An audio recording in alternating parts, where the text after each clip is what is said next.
Llegamos a ustedes con la palabra de vida para permanecer en el amor y en la luz. Hoy es lunes 1 de enero del año 2024. Y el evangelio que tomamos este día está tomado de Lucas 2, 16 al 21. Los pastores fueron rápidamente y encontraron a María, José y al recién nacido acostado en el pesebre. Al verlo contaron lo que habían oído decir sobre este niño y todos los que los escuchaban quedaron admirados de lo que decían los pastores. Mientras tanto, María conservaba estas cosas y las meditaba en su corazón. Y los pastores volvieron alabando y glorificando a Dios por todo lo que habían visto y oído, conforme al anuncio que habían recibido. 8 días después llegó el tiempo de circuncidar al niño y se le puso el nombre de Jesús, nombre que le había sido dado por el ángel antes de su concepción. Los pobres fueron los primeros que contemplaron el misterio de la Navidad, ¿no? Los pastores, dice. Los pobres. Son los pobres siempre protagonistas de la historia de las transformaciones sociales, ¿no?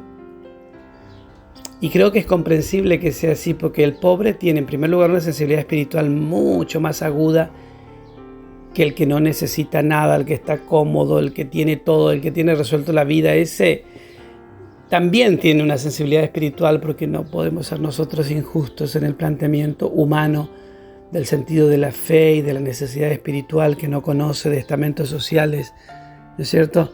Pero es cierto que el pobre, al estar necesitado y urgido, necesita mucho más que el que está bien algo a que aferrarse.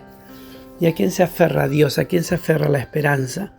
¿A quién se aferra a eso? A la búsqueda de un sentido que a veces la historia ni el tiempo le puede dar, y que entonces lo encuentra solamente en Dios. Por eso dice el Evangelio que los primeros que contemplaron el misterio de la salvación y del nacimiento fueron los pastores, los pobres, ¿no? Y entonces, si nosotros nos fijamos, las grandes transformaciones sociales nunca nacieron de los centros de poder, porque los centros de poder son como estamentos inmóviles, porque ¿quién va a querer cambiar algo que le conviene de manera absoluta? A nadie. Cuando uno está en una zona de confort no se mueve allí ni a garrotazos. Y eso sucede en los centros de poder. Nadie va a querer cambiar ni un punto ni una coma, digamos, en pro de la pérdida de un privilegio, ¿verdad? Y en ese sentido, entonces, los pobres sí.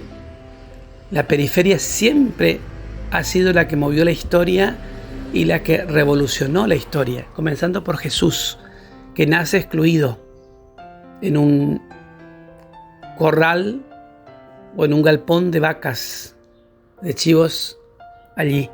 Allí comienza, ¿no?, el movimiento de la historia más extraordinario de humanización. En una periferia, con un carpintero, con un obrero, con una ama de casa. Allí comienza la revolución más impresionante que transformó la humanidad y partió la historia en dos.